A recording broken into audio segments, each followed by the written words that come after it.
कैराना से सपा सांसद इकरा हसन ने संभल और बरेली में हाल की घटनाओं पर तीखा प्रहार किया है। आई लव मोहम्मद कैंपेन को लेकर बरेली में हुई हिंसा और संभल में मस्जिद पर बुलडोजर एक्शन को गैर संवैधानिक बताते हुए उन्होंने कहा कि अब हद पार हो चुकी है। इकरा हसन ने सरकार को चेतावनी देते हुए कहा कि 2027 में वोट के हथियार से मुंहतोड़ जवाब दिया जाएगा। ये भी कहा कि ये लोग अपनी खोदी खाई में खुद गिरेंगे।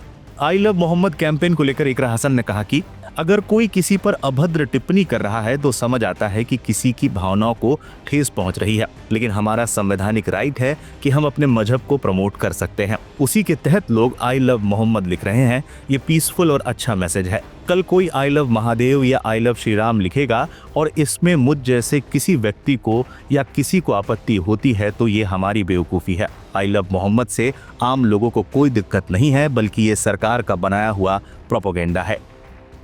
बरेली में आई लव मोहम्मद रैली के दौरान हुई हिंसा का जिक्र करते हुए इकरा ने प्रशासन पर निशाना साधा।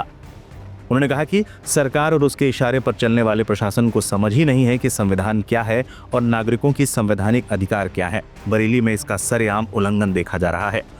संभल में मस्जिद पर चले बुलडोजर एक्शन को हसन ने सुप्रीम कोर्ट के आदेशों का खुला उल्लंघन बताया। उन्होंने कहा, बुलडोजर पर सुप्रीम कोर्ट ने रोक लगाई थी, आज उसका भी उल्लंघन किया जा रहा है। जब तक हिंदू मुस्लिम नहीं होगा तब तक भाजपा सरकार और मुख्यमंत्री की वाहवाही नहीं होगी। संभल में हाल की इस कार्रवाई ने अल्पसंख्यक समुदाय में आक्रोश पैदा किया है।